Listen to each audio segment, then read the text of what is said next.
What's up, everybody? I'm excited to announce that pre-sale tickets for the fall leg of the Live and Alive tour starts today. Use code Sickler to get access to the best seats and exclusive meet and greets. I'm coming to Austin, Dallas, La Jolla, Salt Lake City, Denver, Chicago, Detroit, Minneapolis, Madison, Portland, Fort Lauderdale, Tampa, and Tempe. Go get your tickets now. Use code Sickler. Tickets for the general public go on sale this Friday. All tickets are available at RyanSickler.com. The HoneyDew with Ryan Sickler.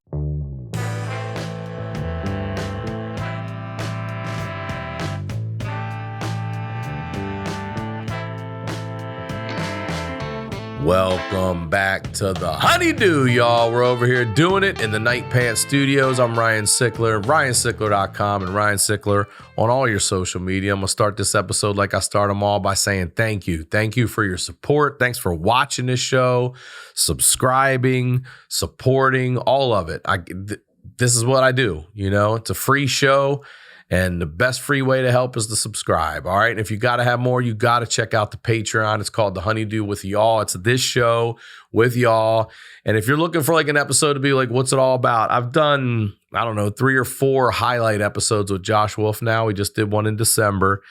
And it's usually 10 clips of the craziest stuff that's out there. And I'm telling you right now, you've never heard anything like this ever. You've never heard anything like it in your life. Just go check it out on my Patreon. All right.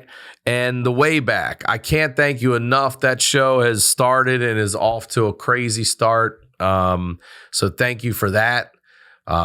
Look, it's a fun one. It's every Thursday. It's all nostalgia stories. I'm trying to get all the guests here on there. You hear different fun, funny stories. They're quick hitters. So make sure you subscribe. We're bringing you a lot of good stuff. Catch me on tour. All tickets are available at RyanSickler.com. All right. Now, you guys know what we do over here. We highlight the lowlights. I always say these are the stories behind the storytellers. Very excited to have this guest back on the HoneyDew, ladies and gentlemen. Jim Florentine. Welcome back to the HoneyDew. Thanks for having me, man. Bro, you Appreciate look good. it. You look good. I like seeing you. You're one of those people when I see, and I've just recently gotten to know you more, but you have such a good energy. You always have a smile on your face. You're always a guy I like to pull aside and chat it up with and not just respectfully say hello and keep to myself. No, I appreciate that, man. I've always been like that, man. Yeah. I get along with all the comics. I don't care what anybody's doing. I don't care if they're doing better than me or worse. I never got involved in that stuff. Good for everyone. Yeah. Good for everyone. I said there's room for everyone out there. I said that years ago. When the internet didn't exist. When it didn't, I said there's going to be 400 cable channels. Everyone can have a show. So I don't mind. I just do my own thing. Well, your own thing. Please plug all of it, man. Everything and everything. Well, I do a podcast. Everybody is Awful. Comes out every Monday. And then, see me out on tour. JimFlorentine.com. Roll of tour dates. Whenever this comes out. I'm all over the place. You know how it is. I know how it is. Yeah, I still love doing it, man. I've been doing it a long time. I still love getting out there and doing it. Well, there's nothing like that. You know, I say that we record these ahead so far sometimes because we're out doing all these other things. And there's just the immediate, rush of stand up. Somebody like that thing you and Florentine said was funny. I'm like, man, we said it 3 weeks ago. And, it was in the moment, but stand up's instant. I took like 3 weeks off in December because I was on the road a lot in the fall. And I missed it. Like, I didn't think I was going to miss it, but I just went and did a guest set at a local club, and I got that adrenaline back. I didn't have it for 3 weeks, and it felt good. Well, I'm glad to have you back. I wanted to talk to you about your father passing. Can I ask you this? How old were you when he passed? 28. And how old was he? 58. Okay. So 28, you're still a young man. I only asked because my father died when I was 16 and he was 42. He was like, I want to say like 5 or 6 days before his 43rd birthday. Wow. So young, Were you close with your dad? Yeah.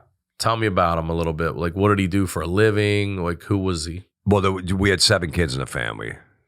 Irish Catholic. All same mom and dad? Yep. Okay. Oh, yeah. Irish, they don't get divorced. They don't pull out either. They don't pull out. They don't get, exactly.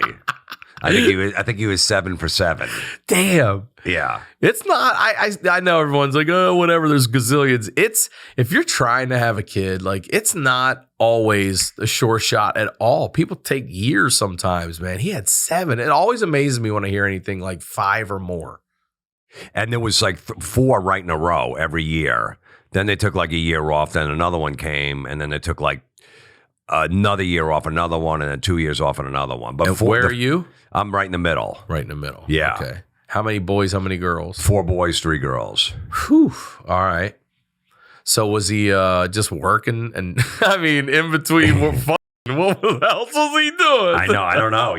It's like, we never saw that. I was our parents' bedroom. We didn't know what was going on. We didn't even a lot of nonetheless. Yeah, I know. And they got married when they were like 20. That's what you did back then. Were they in love? Like, do you remember like seeing them hug and they were an affectionate couple? My dad would get her like 50 Christmas presents, all these different outfits. He'd go to like Macy's or these, expensive stores.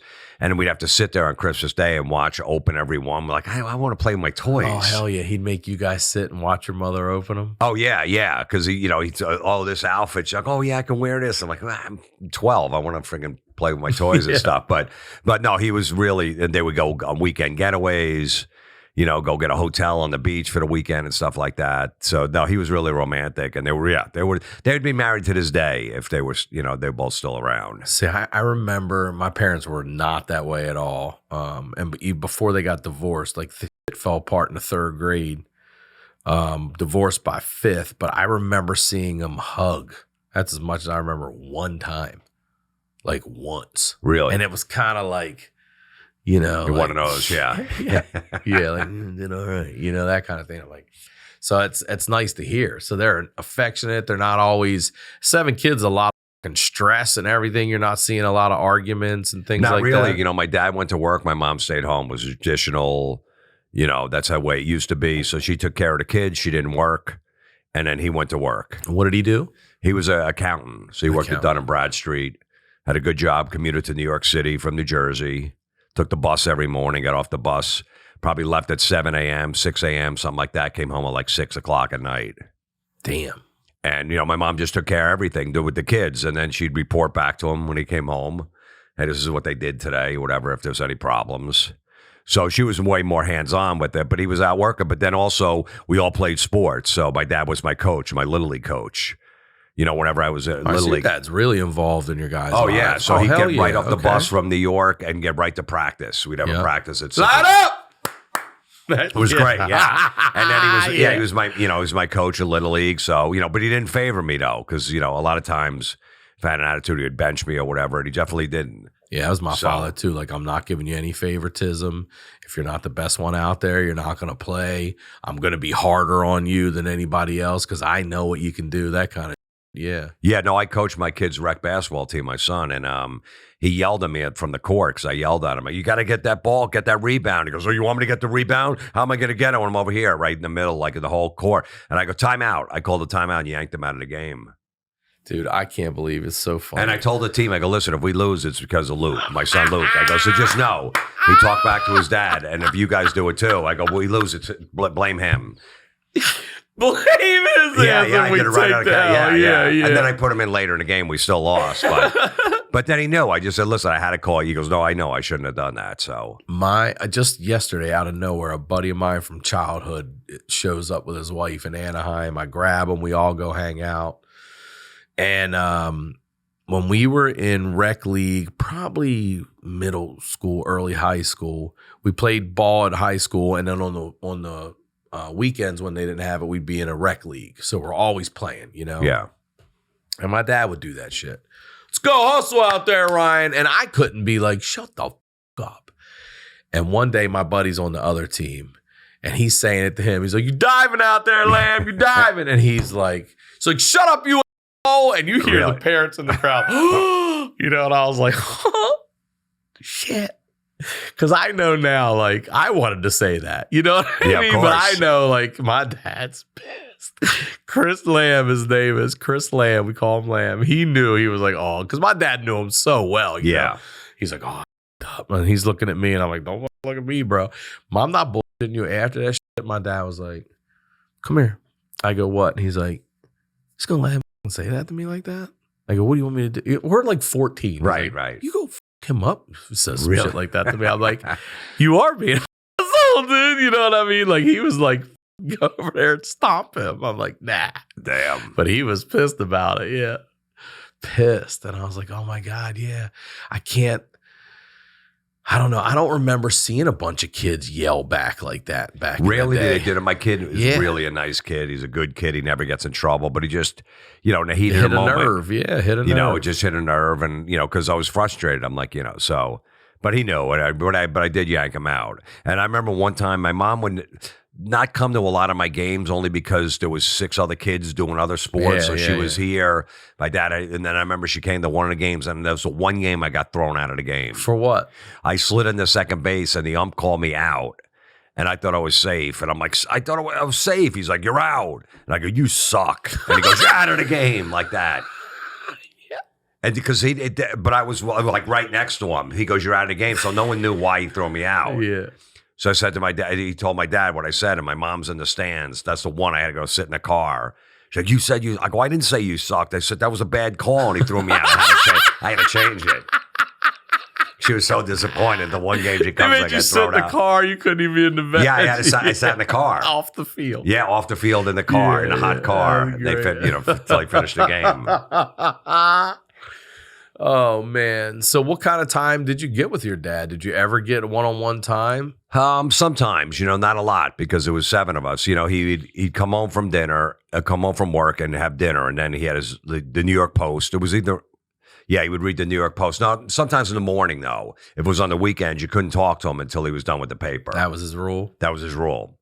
And when he came home, he wanted to read the paper.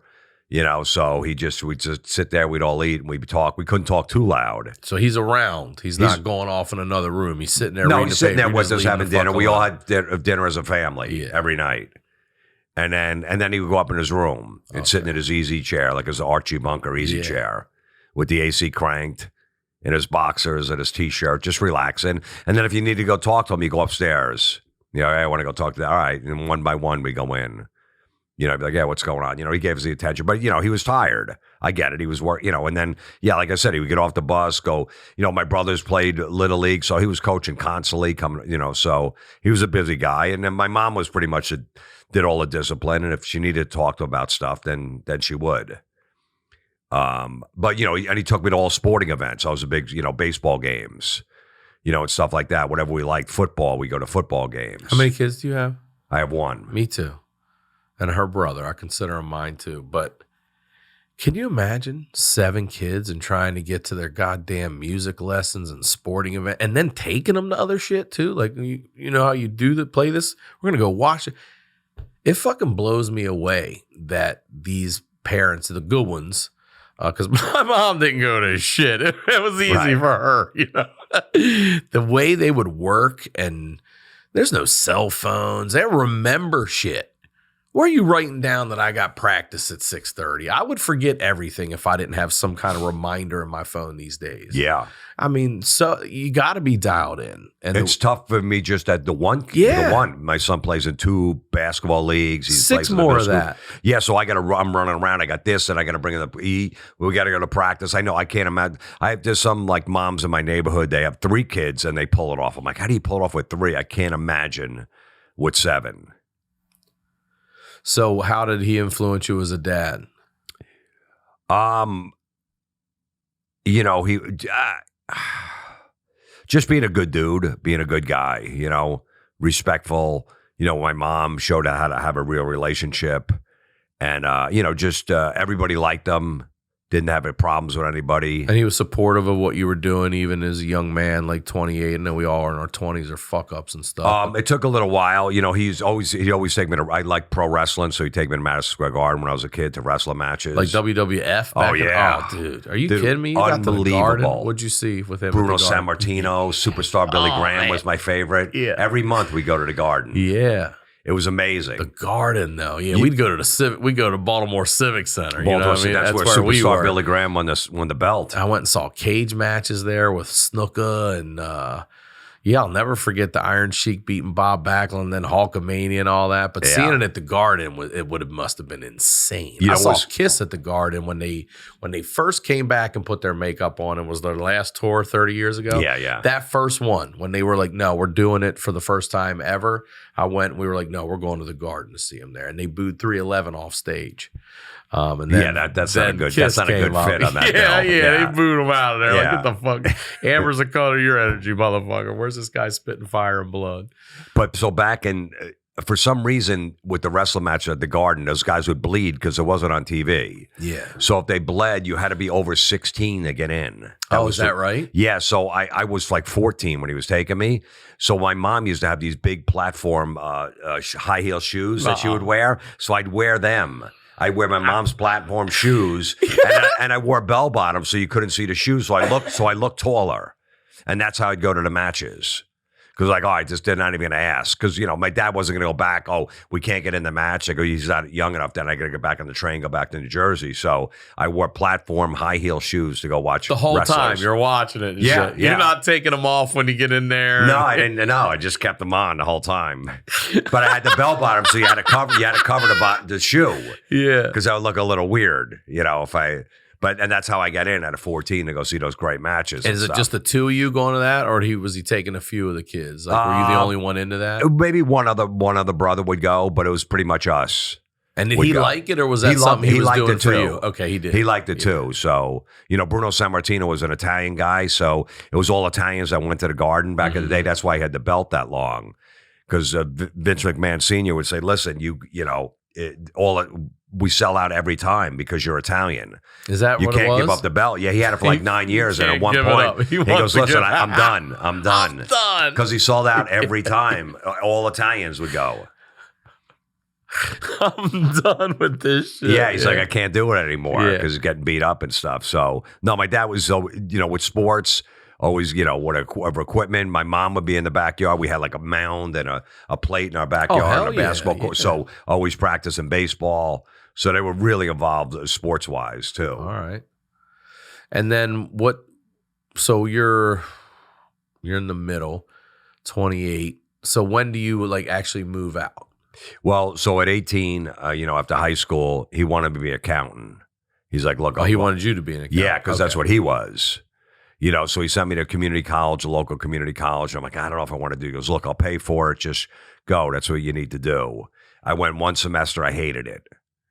And I just went, I remember I went in his room. I said, listen, I can't do this. I'm not good with numbers. This isn't my thing. But did you know you wanted to do comedy then yet? I wanted to be on the radio. Okay. I wanted to be a DJ.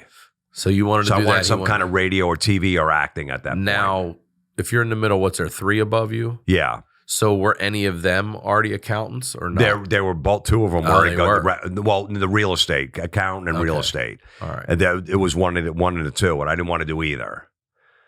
So I said, listen, I don't want to do this. This isn't my thing. I want to go to this other community college where they had a communications course where you could be on the radio, do some TV projects, an acting class. He goes, all right, if that's what you want to do. So he sent me over there. So I did that for 2 years on the radio, did all that stuff. I had my own DJ business, did that for a while. And then I just kind of I did 2 years. And then I moved down to Florida because I lived down there for a while when I was younger and just messed around for 2 or 3 years. Went out drinking every night with my friends down there, picking up girls, getting drunk, going from job to job. I had 18 jobs in 1 year. 18? 18. I would just work a job for a week at a construction site, get paid in cash. And then for 2, I wouldn't show up on Monday. And then when the cash ran out, I'd go get another job. So for 2 or 3 years, and then about 24, I go, I got to get my shit together. What am I doing? I was landscaping, cutting lawns. My dad was definitely disappointed. He's like, what are you doing? And I came back to New Jersey and moved back. And I decided I wanted to do stand-up. And I was like, man, he's not gonna want me to do this either. And he's like, hey, if that's what you want to do, then go do it. So I started at 25 doing it. Okay. He was totally supportive of it. Did he ever get to see you do a set? He did, yeah. So, first I did an open mic. Early on, he saw me. I wasn't that good. But then about 2.5, 3 years in, I was doing comedy 3.5 years when he died. So about 3 years in, I was doing a show. He was down in Florida, whatever, and he saw me, and I did really well. And he was really proud. He's like, listen, whatever you do, don't tell your mom you do those kind of jokes on stage. Oh, yeah? Yeah, because my mom was really religious. My mom only saw me like, I think 2 or 3 times in my whole career because she was just super, she didn't want like the cursing and the dirty material. And that's what I do. So she hated it. I knew she would. I go, I don't want to make you uncomfortable, and I don't want to be uncomfortable. It's so funny that you say that now. Do you think that, like, comedians like us with the language we use for our moms or grandmoms are like what a daughter in porn or OnlyFans would be like? You know what I mean? Like, I support it, but I don't want to listen or watch it. Probably. You know what I mean? Like, Probably. Are we that pariah for them on that side? You know what I mean? I think like, so, damn. because I remember I did like late night with Craig Kilborn when he had that late, and I did stand up on it. I did like a penis joke, and my mom saw it. She goes, "Why would you do that on TV?" Oh, She's like, you're young. like your daughter just put her tits Yeah, out. she's like, why are you doing that on TV? Your young niece that's 11 saw that. I go, I don't think about my 11-year-old niece when I'm writing jokes. I can't. No. I would be out of the business if I did. I go, I don't know if she's going to like that. I remember she was so disappointed. I go, I told you, don't watch what I do. It's just better off for both of us. It really is. But my dad liked it. He liked the dirty stuff. So, he saw me and he was like, wow, that was really good. And then I wound up getting on Howard Stern show. My dad was a huge Howard Stern fan. Oh, but you got on before he passed? I got on. There was a guy in my neighborhood. There was a guy that would go on. He would light his penis on fire. That was his thing. This guy, Vinny Mazzio Jr., if you know the Stern show from back in the day, he would get down in like a little bikini underwear and light a fire over it and cook it like an egg in a frying pan over it and light his penis on fire. So he's one of those freaks on the Howard Stern show. He was my neighbor. I don't remember him. I used to, in Maryland, we used to get a DC channel, and we would get the Stern Channel 9, I want to say. The Channel 9 show, yeah. And Uncle Floyd? No, what's the Grandpa Munster? Oh, Al Lewis. He would come on all the time back in the day, and they would do all kinds of wild shit. Butt Bongos was on back in the day, and we would see this Channel 9 show, and like he was so ahead of his time for doing all that stuff. Yeah, he would do all those pay-per-views like the Butt Bongo Fiesta, and like this guy Vinny Mazzio would come in and light his penis on fire. Yeah, okay. Which, so he was my neighbor. So he started promoting shows. So he put me on. So he brought me in studio one time. So I'm doing comedy like 2.5 years. I'm on the Howard Stern show. And I remember Howard going, I made a joke about Vinny and they all started laughing. I'm like, oh man, I made him laugh. And then he goes, Jim, if you want to do anything with your career, let me give you some advice. Get rid of Vinny Mazzio. You're not going to go anywhere. I remember him saying that. I remember him saying, you're not going anywhere. Get away from him. But my dad heard that. He couldn't believe it. He was like, he was so proud. He's like, wow, That's you awesome. on Howard Stern. And then like 6 months before he passed away, I was on an MTV comedy show. It was a show called Kamikaze. Mm-hmm. And I got booked on. I was doing comedy like 3.5 years. And I got booked on there and he saw me on TV do stand-up. And I had a killer set on there too. So, yeah. So he got to see some real success. He saw some success, yeah. And early too. I mean, early, that's quick. yeah. Even in this business, you know how fast that is. I know. It was be quick. On Stern. It was quick to be on Stern and then do a TV show for MTV right after that, so... And then, just, one morning I woke up and it was weird because it was a Saturday morning. I used to play softball with my friends on Saturday morning. And I got up at like 9 or something like that. And I just saw like everyone running the house. Oh my God. And I was like, what's going on? And I went upstairs and my dad was on the bed. He was having a heart attack. My brother was there trying to give him CPR. And then there was a medic there. I guess the first aid came before the police, or a police officer was there. Hmm. And it was weird because it was going on for like 30 minutes or 20 minutes or so until the ambulance got there. And I remember I said to my mom, I go, why didn't you wake me up? And she goes, I didn't want to wake you up. I don't like waking you up. Because, as a comic, I would sleep till like 11 or 12. Yeah, so, hey, don't wake up Jim. Don't wake up Jim. Be quiet. He's got to get his sleep because I go to bed at like 3, 4 in the morning. But even for something like that, she was like worried about that. Not that I could have done anything. I could, but still. I know, it was just weird. I'm like, really? So you wake up and it's already going chaos. on. Yeah. It's been going on. It's been going on. I run upstairs and I see he's on the bed. Was it your mom that saw him first? Yeah, because he was in the bed with, Still they were just morning and in the morning in the room, and then he just all of a sudden, was having trouble breathing. So she ran downstairs, got a couple of my brothers or whatever, and I guess they called 911. And then they started working on him and stuff. But it was weird because he just went to the doctor like 2 weeks before, and he got like some minor like heart surgery thing. I forget what they did back then. They unclogged up. and the doctor goes, terrible memories right now. He's like, you're good to go. He goes, you're good. You had a little blockage. He goes, I got it out, and your heart's like you're 20 years old. That was like 10 days before. It's like, that's awesome. But it's weird because the night before he died, for some reason, my dad left a rose on my mom's pillow. Stop for 1 second. You said the magic words, for some reason, right? You've been through this enough. Everything's a little different when it goes down. When you look back, like they let you sleep in. Your dad's leaving a rose on the pillow. You know what I mean? Like when you go back and you start adding it up, it's like, why'd that happen? Why that? That's different. That doesn't normally. You know what I mean? Sorry, please keep going. No, I know. You're right. So I know he leaves it's a not rose normal. on the pillow. Like, and it wasn't, I said to my mom, I go, did you guys get in a fight? Or the night before? He goes, no, we just did it. Just left it on a pillow for her when she came upstairs or whatever. And then it makes people wonder, like, did he know something? Did he feel something? What, Yeah, that's weird because he was really happy. He's like, I got a clean bill of health. My heart's like a 20-year-old. He's like, I'm ready to fucking get 7 more kids up in here. Let's get in the double digits with the kids. I got a second win now. My heart's 20 years old, man. Come on. I'm like, Dad, I got condoms. I'm fucking now. You know what I mean? You might want to slip one of these on. AIDS is around now, yeah, Dad. So I'm like, Dad, you can last longer, too. That's the only reason I wear one. All right, so you're now up. You're awake. You're witnessing this, too? Yeah. You are? Yeah, so then the ambulance comes. Is he talking at all? Is he breathing? No, he's not, but, they're working on him. Okay. And then the ambulance comes. They go, listen, get out of the room. We're going to work on him. We're going to get, So I didn't think anything. I thought maybe just, had a heart attack, but he's going to be okay. So I go, okay, follow the ambulance to the hospital. So we're at the hospital, like, all right, they're working on him. It's good. He's at the hospital. They'll fix him. They'll be all right. Is that what they're telling you, or is this what you're thinking? That's what I'm thinking. Okay. Yeah, we're hoping, to get him out of there. Because I've been in this situation, too. I wanted to go back for a second, and if you don't mind me asking questions, like the paramedics, when they come in, I not that they need to be or anything, but I just was surprised how they're throwing your shit out of the way to clear a spot to... this happened to my grandmother in front of me, and I'm giving her mouth to mouth, and they're doing the paddles, and I don't know why. I never saw it in my life before, but watching it on TV and seeing that lifeless body jello like that, it's always given me the creeps.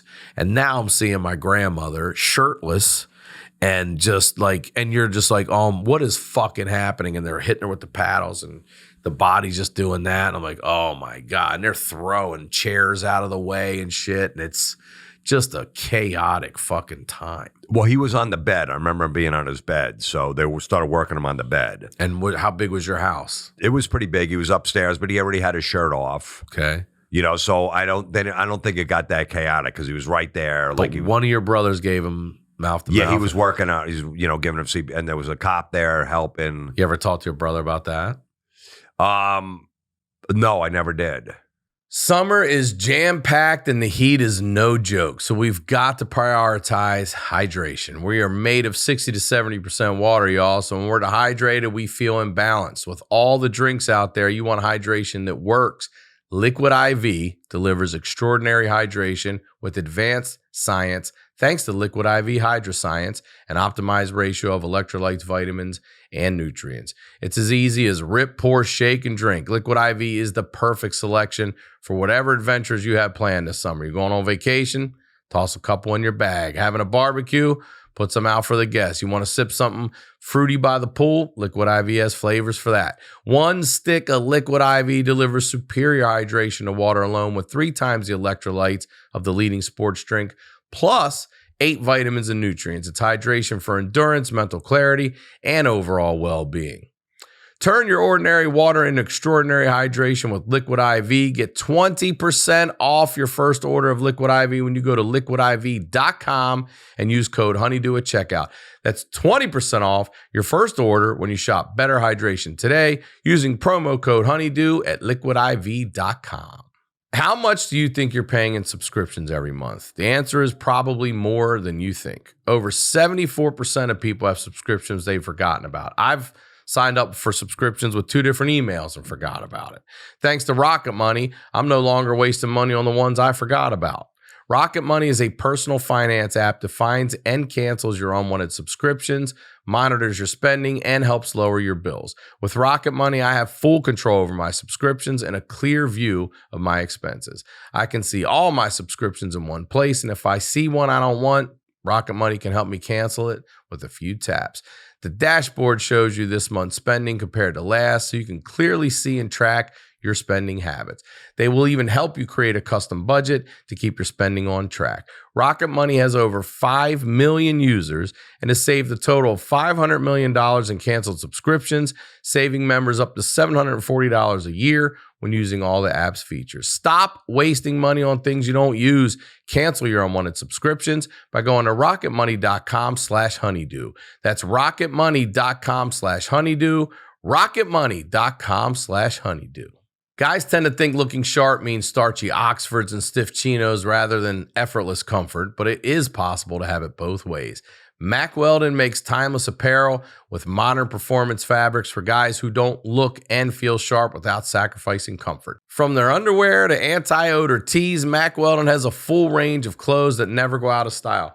Look, here's the truth. I've said it before. I was actually buying Mack Weldon before they even came on the show. When I heard they wanted to be on the show, I was stoked. I was like, yes, I already have their t-shirts, I already have their underwear. But what I didn't have that they sent me was their sweats, their hoodie. It's butter, y'all. Mack Weldon's clothes are designed to fit your style and the demands of modern life. They're not flashy, just classic, always in style, made from the world's most comfortable performance materials. They're the go-to choice for guys who want to look great without even trying. Get timeless looks with modern comfort from Mack Weldon. Go to mackweldon.com and get 20% off your first order with promo code HoneyDew. That's MackWeldon.com, promo code HoneyDew. Now, let's get back to the dew. You know, I think he got to him first, Yeah. and then... Would you be able to do that? Which is weird. You know what?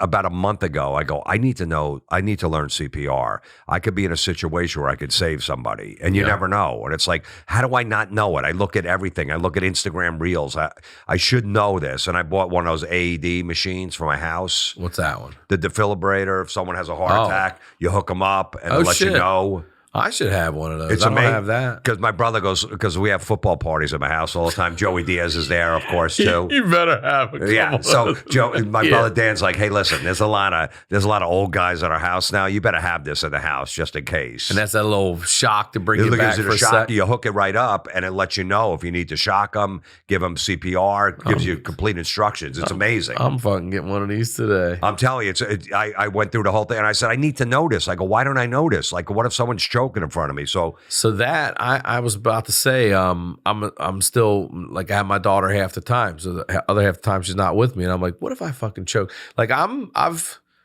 brag a little bit. I'm 5 for 6 saving lives. Really? But yeah, I've saved my daughter twice has choked and I've Heimlicked and got it. 2 other people have choked and Heimlicked. I've got it. It might be 4 for 5. I can't remember. My grandma was the one I gave CPR to. Didn't make it. You know what I mean? But I bought one of these it's like a fucking, I know about what's about to happen on the internet with this, but it's like a almost like a plunger. And you if you're choking, instead of trying to get yourself over a chair or whatever, you can grab this thing and and suck that thing fucking out of your throat. Yeah. All right, I'm gonna have to. I'm gonna give it. I gave one to my daughter's mother. I was like, because she doesn't know how to do it. My daughter was choking in front of us. She had gotten up and walked away from the table, and I just thought she was going to the restroom or something. She comes back and she's like, and I look over. I'm like, oh my God, you're not breathing. And her mom just looked at me like, what are you gonna do? You know, I don't know what to do. And I got up and I started giving her a high. I'm like, boom, that shit flew out. Really? Yeah, one time was pizza cheese, like a clump of it stuck down there. It just gathered up. I got that to come out. Another time, I've told this story, but I was working as a writer and I had an editor sitting in front of me. So I'm sitting just like I am facing you, but you're facing that way at your monitor. And I see him sort of doing this. And I'm like, what are you laughing at up there? And I'm hearing him go, and then he's doing it. And when he turns around, he gives me this. And I'm like, oh shit. And I jumped over and I started fucking get him the Heimlich and blah, everything shoots out. And I'm like, holy fuck, dude. He's like, you saved my life. I'm like, yeah. And he goes, don't tell anybody. I was like, I'm telling Yeah, everybody. of course, absolutely. Come on, I need credit for this. Everybody. Yeah. You kidding me? You're going on my stats, bro. I'm telling everybody. Yeah, man. It's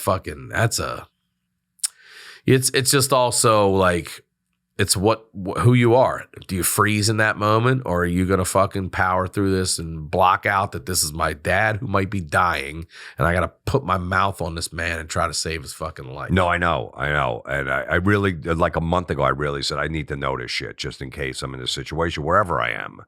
If it's a stranger or whatever, but I need to notice, because how stupid would it be if I didn't know it? Yeah. Like if I'm in that situation, I don't know what to do. Or I go to YouTube and I just watch videos on it. So I already know. I know exactly what to do. I watched 10 videos. It took 2 hours. The difference is you don't have that certification or some shit from fucking exactly. Heart Association. But anyway, go back to the hospital. So we go there and they go, okay, they're working on him. So we're all just hanging out like, okay, this sucks, but he's going to be okay. I never thought he was going to die. You didn't? No, I thought they were going to get him back to life, whatever. Maybe he was alive when they took him out of the house. And then the doctors, hey, you guys want to come in this room? They bring in like a special, like a family room to break it to you. Shit. Like they don't come out in the waiting room where all the other people, they move you into a room. I remember I was like, this isn't good. And I didn't even know because I've never been in that situation before. And then they bring in and the doctor says, hey, sorry, we tried everything. But they said he was dead right away. Like, he was. Even on his bed. Yeah, the first couple of minutes he was out. He was done. And there had no shot. How's that hit you? It was rough, man, because I was like, I had some older aunts and uncles, that lived down in Florida that I kind of knew. They died. Those were rough. But this was, the first time, something really close to home. And you just don't think you're going to lose your dad at 58. Yeah. That's a young age.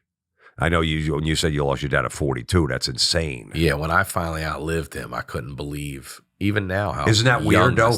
When I'm 59, when I got to 50, I was worried about that age 58. I'm like, holy shit, that's when my dad died. Like, it was in the back of my mind that whole year. It wasn't in the back, bro. That was way more in the front. Yeah, you can't help it. I know. It's a number that's been burned in your head since you were 28. That like, holy shit.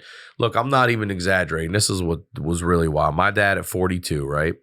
At 42, I end up, I get kidney stones. And I'm bedridden for like 3 days. Well, I end up clotting. My legs clot completely, both of them. I'm like, what the fuck's going on? It took 6 months. They thought I had cancer. Long ass story short, it turns out I've got a blood disorder. And that, then we all got to get tested. I'm the only one in the family my mother doesn't have it. So they're like, your father gave this to you. So that many years later, I find out that a heart attack didn't really kill him. This shit killed him. He clotted and died. I'm in my bed at 42. I'm fucking clotting. They sent me home from the hospital and tell me you're okay, and I'm not. I full on clot. And I'm telling you, this, inches away from a carbon copy of what happened to him that night and how he died. Carbon copy at the exact same fucking age. The same age. But this time, this person, I get lucky. I beat it. And then I get the education and find out, okay, this is what this is. So even now, that's why I clotted in the hospital last year. And even now, I got to get my daughter tested. And fingers crossed she doesn't have this bullshit.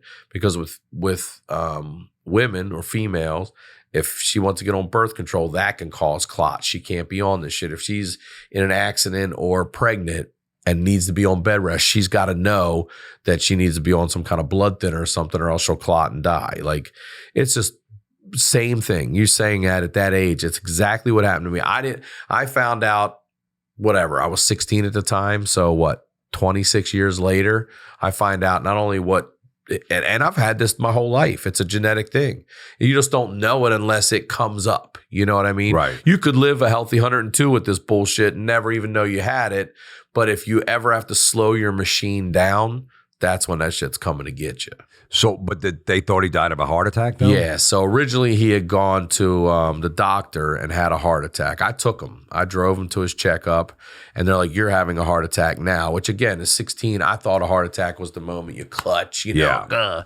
But they're now educating us and saying, no, the pain and you're having a heart attack. That's the end of the fucking heart attack. Right. You know what I mean? Yeah.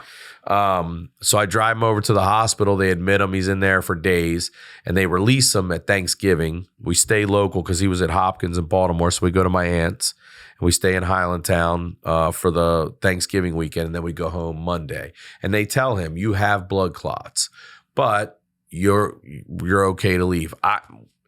I'm released with blood clots. I was terrified to go to sleep. Right. You know, like my dad went to bed, never fucking woke up. So, he ends up going, and they think, oh, he died. Because what the doctors are telling me now is that back then, and I know it doesn't, we're like, what do you mean back then? But in the 80s, anyone that died like in their 40s or under, they just said heart attack.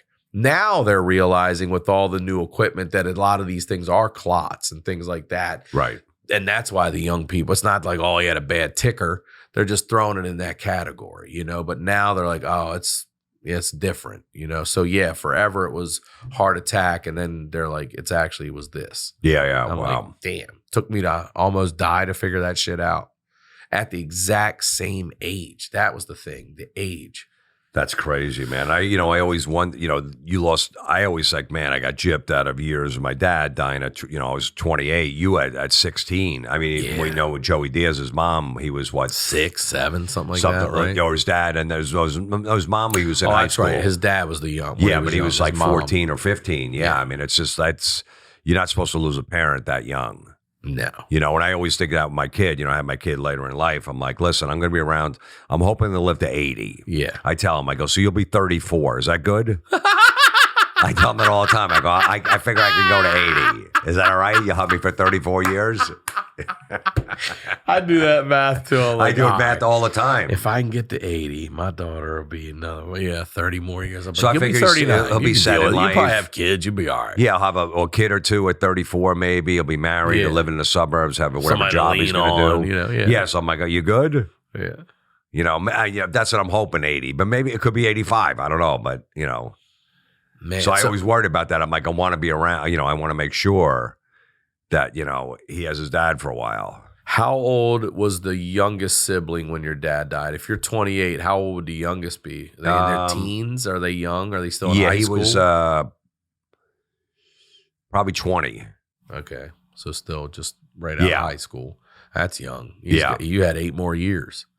Yeah. And how old's the oldest? How much more? How many more years did the He's oldest 4 years sibling old, get? 5 years older than me. Oh, yeah. That's when it was in the bang, bang, bang zone. Yeah. Okay. Yeah. All right. So what do you remember about that? How did your mom take it? How did she react? I mean, that's my mom's super religious, so, they can work it out in their mind, Catholic. Yeah, of course she was sad and missed him and stuff, but she just, she never dated after that, ever. No. Never even didn't even think about it. Never had a friend in the neighborhood. Nothing. No. But she, for somehow they can work it out that, okay, he's up in heaven. This is his time to go. I don't know when my time's going to go. All of that stuff.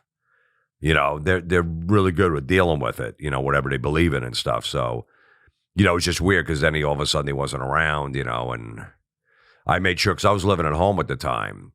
So, when I first started doing comedy, my dad's like, well, maybe, I said, I don't know how I'm going to do this. I'm not going to make that much money. He goes, well, move back in. I'll just pay mine a little rent here and there. He had a good dad. Yeah, so he had me move back in the house. Yeah, I know. Because he knew. I said, listen, it's going to be tough, and this is what I want to do. When did you realize you had a really good dad? Like, at what point does it hit you? Like, damn, he's a good fucking dad. I think, probably at like 12, 13, 14. Really that young? Yeah, I was just because he was involved in my life, with coaching my teams. But I mean, after he passed, I'm sorry, specifically, like, do you check yourself now? Like, I still think when I'm driving to my daughter's dance class or something, like, how the fuck did my dad come to all these damn practices and all these games? And I think at some points, maybe I had a little anger when I was younger that he didn't give me enough attention, but there was 7 kids.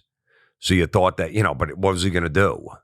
He had to go to work and take care of the family, and provide for the family. So I had that little resentment there. And then when I had a kid, I realized it. I go, he was an amazing dad. Like, until you have a kid, you don't realize how chaotic and how much time that takes. I can't imagine. I had 2 brothers, 2 more of me. I don't know how to. And he had twins. I'm a twin. It's 1973. Right. I'd have fucking been like, deuces. I am out here in the 70s. You could have done that. Yeah. I'm like, you stuck around, and then had another one. Yeah. Yeah. So, but so I think that I had that, and then when I had my kid later on, I realized like, wow, he was an amazing dad. Yeah. You can only give your kid so much time. With 7 of them, even with 1. I feel like I gotta try to give him as much time as I can. But he had. So I stayed living at the house for another 2 years because my mom was still there. There was probably like 3 or 4 of us still living there. You help your mom out. Out of 7, yeah, I helped her. Just made sure she was in the house by herself. Yeah. I wanted to start moving on. I was starting to make a little money and move out eventually, but I stayed an extra 2 years. And then we wanted to move it out of the house where he died in. We put her in a condo. Now this is, my dad didn't have any of this either, but did you guys have a will? Was there any of that stuff? Or yeah, he had a will. He did. Yeah, he had a will. Yeah. Yeah, my dad wasn't doing any of that. No. We had none of it. No. Now I went and got a living will and trust and all because I watch how a will went through. He had a will, but I watch how it went through court and who all took it. You know what I mean? Yeah, There was nothing that rolled our way. Yeah. In the end. So I see like the value of that, but he didn't have life insurance. At least that we were told. Right. You know what I'm saying? I'm 16. Yeah. And that's when also, at least I know in my family and from sitting here and talking to people, a lot of people's family, when a patriarch or a matriarch, whether that's a father, mother, grandmother, they die, man, the scumbags come out of the woodwork. You know what I mean? You didn't have any of that? No sisters or brothers on the other side popping up? No, they didn't at all. There wasn't a lot left, I think, because he quit his job and then he started like this catering business down in Florida. Oh, really? Yeah. Like in the middle of his job, he just decided he wanted to buy like these lunch trucks. And they go to construction sites, and stuff like that. For some reason, his mom lived down there. His brother lived down there. So we moved to Florida between my sophomore and junior year. We just picked up and left, and he wanted to do this business down in Florida. Completely failed. So he was back to he was broke for a while. Like he lost all his money. He was working like these menial jobs, towards the end, got into some real estate, but the real estate wasn't good at the time. My brothers were into it. So he didn't have much when he passed away. He took a chance. And at the time, it's like, he had balls to do that. He goes, I'm just leaving this. I want to try. I think this is going to work. 7 kids, yeah. 7 kids, yeah. Something he knows is steady and dependent, yeah. Yeah, so, so there wasn't a lot left when he passed away. But we made sure we took care of our mom. We bought her a truck. We all made the payments on it each month. We worked out a whole thing between all the kids to make sure she was comfortable afterwards. Okay. What about, were his parents, your grandparents, were they alive as well? His mom was still alive, and yeah. What were they like? Like, where'd he get that from? He's a romantic. He's a hustler. He's a hard worker. He's a family man. Like, what was it? His father? I never met his father because his father died. There was nobody. He never told you about him or anything like that? Not really. There was nobody on the male side of my family that lived past 60. Shit. For a while. Are you fit? What'd you say you are? Yeah, 59. No, but now that his brother is still alive and he's like 74. All right. But he was the first one. My brothers are in their 60s now too. But it was crazy. So like, holy shit. Yeah. So everyone, the males on that side with the heart disease and stuff. So, but no, I don't know where he got it from. I'm not sure. What was your grandmom like? His mom? She was great. Yeah. Yeah. She active in your lives and stuff like that. Yeah, she had a condo right on the beach in Fort Lauderdale. So we'd go down there on vacation every year. We'd stay there, go there for 1 or 2 weeks, and it was great. They had a pool and the beach is right there. You're in sunny Florida and stuff. So that's where we always took our vacations. So we were really close with her. And then she wound up moving up to New Jersey later in her life. My mom took care of her. She moved in the house. She wasn't doing well and stuff. Your mom took care of her too? Oh, yeah. My mom took care of another aunt too. Your mom full-on caretaker. Oh, yeah, she was full. Another aunt, like one of her sisters? Yeah, one of her sisters lived there. Yeah, my mom would take people in. That's what she did. We had friends growing up. The mom went into a mental institute. She took the 3 kids in there. There was 10 living in our house at one point. Yeah. Is that really? Yeah. And like she'd take care of them, and they'd all go to, were these classmates of yours or something? Yeah, they were in the schools in the area. Yeah, but they weren't buddies of yours. Yeah, they were. But it was our okay, friends. Yeah, we were okay. friends with the family. And she's stuff, like, yeah. you guys need a place to stay. This Yeah, is the so spot. I would was- have been one of those kids. Your mom would have for sure. I never had any. Yeah, Yeah, so she took. So there was 10 of us at the Florentine's mom's time. house. She's a good cook. What's that? I said I'm going over to Florentine's Yeah. mom's house. She's a good cook. Oh yeah, yeah. So Man, 10. yeah, And then her mother-in-law, and that's right. Yeah. After, so then your grandmom outlived her son. Yeah. Man, you ever That talk was to her rough. about that? It was rough, man. I remember Because these when are Italian women, aren't they? Yeah, This I is my whole remember. family. I remember when she came off the plane and was just like, sobbing for 2 straight hours. I'm not supposed to lose a son. I'm supposed to go first. You Yeah. know? Yeah. Yeah. I watched that too. And then we end up living with our grandmom. And I've talked about this too. Like everything changed. The smell, that magic sauce and garlic, like the way my grandmom's house smelled, the moment we moved in, it was gone. You're used to it. You're there every day. You don't smell that anymore like you did. Like, oh my God, grandma's house has a smell, And she would sit and cry on the couch or sit in her little rocker, and so Italian. She'd be like, oh my son, I'm never going to see him again. Have you had anything to eat today, hon? Like, bam, like that. And be like, Grandma, stop that bullshit. And I would always argue with her, like, let him rest in peace. That's my father. And now that I have a kid, man, I would have told my daughter's kid, you shut the fuck up, you little motherfucker. You know what I mean? But she would say things like, oh, he's never going to come up the hill again. And I would now, I see that with my kid. Like, I can't imagine they won't ever do this again. I'm like, that poor fucking lady. And then she died not, I don't know, 3 years after that. Not even. She couldn't take that shit anymore. That was the whole thing. And she didn't drive. So when we told her, we had to be careful not to tell her he was dead because the whole situation, because she was trapped and she couldn't drive. So once they told her, she just started screaming across the street to neighbors, like, can you take me? Can you take me? And she couldn't come. Wow. Yeah. And then we got there, and I remember not her only being crying like you're talking about, but also being pissed. I don't know who called her first and said he was still alive, but he was not. Oh, yeah, right. Yeah, he was not you don't, still in those alive. situations, you don't know what to do. Yeah, he was not still alive. Should I tell this person? Not like, look, my mom didn't want to wake me up. That's just right. When you just go, that's weird. Yeah. Because you're like, don't wake him up because he sleeps in or whatever like that. So just those situations, whoever called and said, no, he's still alive. I think one of my aunts that wasn't blood called and was like, and then she was like, I've always hated you. That kind of shit. Yeah. But then we saw the fucking scumbags come out of the woodworks, people you loved all your life who thought they were so good. And next thing you know, they're shutting your grandmother's door and locking it, and all the jewelry's in a trash bag. You're like, hey, what's going on? Out the house real quick. And next thing you know, you're getting kicked out of the house. You're like, what the fuck is going on here? Yeah. Yeah, we're lucky we didn't bullshit. have that. I went through that with an ex-girlfriend with her family. That whole chaos. I remember you telling all that the stuff. story. They wanted this, all of a sudden this. So, but thank God it didn't happen. And even with my mother's mother later on, she passed away, and no one went crazy. There was a whole thing about what you want. She had an antique table from like 1954, forks from the 60s, these special whatever these. And the only thing I wanted from my grandmother, she had this handicap placard for a car.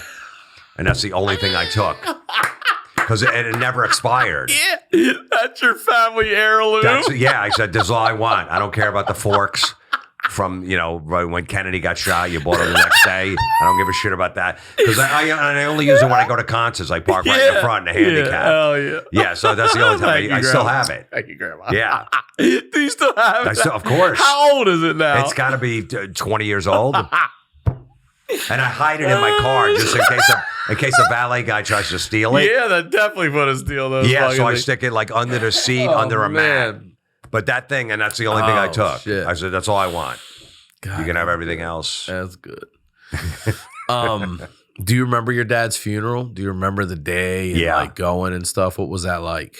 Was it a very Catholic? Was it an open casket? It was viewing open casket, and yeah. like before and I think it might have been, it was one day, like 2 to 4 in the afternoon and 7 to 9 at night. A lot of comedian friends of mine came That's down. nice. Came to the funeral, and then the next morning was the funeral mass. I remember though before, I think that night after it was over, it was open casket. I put a New York Post in his casket because he loved reading that paper. Yeah. So I put that one in, whatever the day was before he was born. I'm like, let me put that in there in his casket. And then they had the funeral and he got married, close by. His cemetery, his plot is like 2 miles from my house. My mom, my dad, my grandmother, my 2 grandmothers, my uncle. Yeah, they're all there. So you still go by? Yeah, I go by a lot. Good. Yeah. I bring my kid that's there. one thing I wish I could go. Every time I go back, I go by. It's not even, it's out of the way. And I'd go right the fuck out of the way every time. You know what I mean? It's nice. Yeah, I wish I could go more. Yeah, often. I mean it's easy. It's like 2 miles from my house, but I'll go probably 6 times a year. I bring my kid there. We tell them stories. It's my birthdays, anniversaries, or all that stuff. You know, that's nice. Yeah, I got a picture of my daughter sitting on the headstone, but I don't make it public because it's kind of dark. You know what I mean? But I got a picture of her sitting on that motherfucker. I'm like, get over there. I got to tell my son because I forget what they wrote on my dad. He's a great husband, father, grandfather. He was special in this world, And my son's reading. He's like, "Oh, that's cool." He's like, "What do you want on you want anything written on yours?" And I go, and I remember I said, he always he was a big fan of farts. He's like, "Really?" I go, "Yeah, that's what I want." I got to tell him I don't want that on there because he will. He will fight for it. He goes, "No, that's what he told me, so put it on there." Mom, I'm telling you, that's what he said. I don't know what I want if I want anything. One of my faves is Rodney. You know what's on Rodney Dangerfield's headstone? No. It's There Goes the Neighborhood. Oh, really? Oh, that's great. Isn't it? There goes the fucking neighborhood. Maybe I'll just plug my website. Go to jimflorentine.com. I got a whole warehouse of material, please. Let my kid go to college. So, your mom, after your dad passes away, how much longer is she still alive? Your mom? She passed away like 2018. 18. So she lived to 80. She got to 80. Yeah.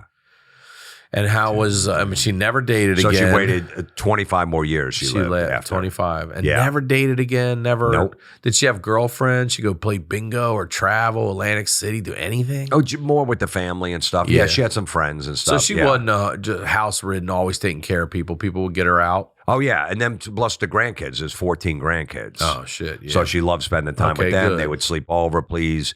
She was a huge help when I had my son. Yeah. I'll take them, please. So she would always be over there to babysit. So I had to pay for a babysitter. So she loved the grandkids, spent a ton of time with the grandkids. And we'd always take her on trips to Atlantic City. We'd take her on, vacations. Yeah. My brother would take her to vacation in Hawaii. We'd bring her down to Florida, all that stuff. So do you see any of you or your dad and you now? And I want to ask too, so I don't forget, but what about your son? You see anything about your dad and your son? No, I don't think so. No. And as far as me, I just knew you got to sacrifice for your kid. You got to be around. When I got divorced, I said, listen, I got to be in this kid's life. And I want to be around. I miss shit. Like he's got a basketball game today. I hate that I'm missing it. Yeah. But I got no choice. I go, listen, I'm building, a future for you, so you're going to be well off, so you can buy a house and do all this stuff. So that's why I'm there. He understands. He's got a million games going on, but I hate missing every one of them. Me too. I miss the ones like a Saturday I don't have her. I'm out on the road. So I miss that soccer game. Right. Like you're in a hotel just waiting for a show and you're like, I could be at the soccer game. This sucks because. You know what they're starting to do now, though? They got this app called Mojo. I'm not paid by Mojo. They use it for my kids' soccer. You pay, I don't know, whatever a year. And then as long as a parent there will turn their phone on and live stream the game, you can watch it. So you could theoretically just put an iPhone on the sideline of that basketball game, and then you could watch it from wherever you are, and then you don't have to fucking miss anymore. There was a place that I used to play at. You'd signed up for like $10 a month, and they'd watch, so I could watch the games. But that place, they don't play it there anymore. But I didn't hear about that. That's good to know. Yeah. But yeah, so but what am I gonna do? You gotta work too. My dad works, so he missed You stuff gotta too. work. You can't. Yeah, you can't be with your kid every fucking second of the day. And at some point, they don't want you. He's No. a teenager now, so he's got his own friends. Yeah, my daughter's 9 and already started where I can't even hold her hand like around the corner from Oh the yeah, school. right, Dad. Yeah. From the school. So I'm like, I can't what? So I put my arm around her or whatever. I try to do. I treat her honestly like my dad did me as a boy, like would embarrass me a little bit and stuff like that. Yeah, Do that with her all the time. yeah. Like I the bus stop is right out front of my house. I'd always go out there in the morning. And this year, he's like, Dad, don't come out here anymore. I'm good. Because the other parents would come out, so I'd hang out with the other parents. We'd catch up or whatever like that. He's like, you don't need to come out anymore. I go, well, if that one parent comes out, I'm coming out because we hang out and talk. But so he doesn't want me out there anymore, which I understand. It happens fast. Yeah, it does. And then, when they want to go hang out with their friends, like, I got my kid half the week. So it's like, I want to spend time with him, but then he also wants to be with his friends. I'm not going to tell him no. Yeah, that's what the I whole have to let thing him is. do that. Yeah.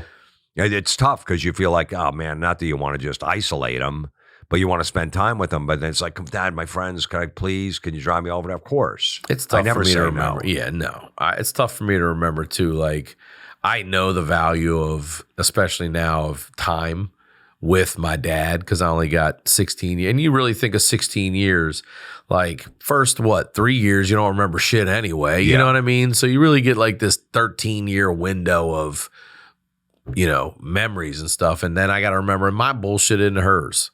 You know what I mean? I can't keep this kid and do all these things with her from her friends and stuff just because I want these memories. It's just, and then the way it goes. Yeah. You got to let them go and do their thing. Yeah. Because I know, like, once he's 18, he goes to college. Who knows if he's going to go away or whatever. And then it's going to be, I'm not going to have him. Yeah. Until he comes home for Christmas break or Easter and then the summer and stuff. And you got to live like, long enough. I'm like, I got 5 years Yeah, left of bro, him that's it. Yeah. where we hang out. We watch movies every night. I cook him dinner. We'll watch a movie, watch some sports. He likes the same teams as I like, which is great. I take him to games all the time, just like my dad did. I took him to wrestling for a while but he's not into it anymore. But whatever, whenever a lot of sporting events, he loves that. So, because I remember my dad doing it. Yeah. And it helps that he likes the same teams as me. Yeah, I'm not taking you this. Unless my team's playing your team, we ain't going. Well, I told my son, I go, listen, you can root for any team. I'll watch the games with you. There's 2 teams you can't root for in sports, the Jets, the New York Jets, and the New York Mets, because they're both loser organizations, and you're going to be miserable the rest of your life. I got a lot of friends that are Jet and Met fans. I go, you can't pick those 2 teams, so I'm not sitting through that. And he picked the teams that I like. He likes the Dolphins in football and the San Francisco Giants in baseball. Yeah. So it's great. So we bond over that. We go to games all the time. Yeah, we're having a bit of a renaissance in Baltimore. So my daughter's getting to see good Oriole teams, not the shit show that's took been for 20 forever. years. Yeah, I know. Longer than that. Yeah. I mean, she's getting to see that and the Ravens right now. And she's getting to see players like Lamar and stuff. So it's pretty cool. Yeah, it's fun. Good for you, dude. I'm happy for you, man. Thank you for coming and doing this. Yeah, of course. Absolutely. Yeah. Promote everything one more time again, please, I got Jim. a podcast, Everybody's Awful, comes out every Monday. My tour date's jimflorentine.com. I got a couple specials out. They're Amazon Prime, and a couple of them on Tubi TV. All right. So you can catch them there. All right. Thank you guys. As always, I am RyanSickler.com, Ryan Sickler on all social media. Come see me live. Support the way back, and thank you guys. We will talk to y'all next week.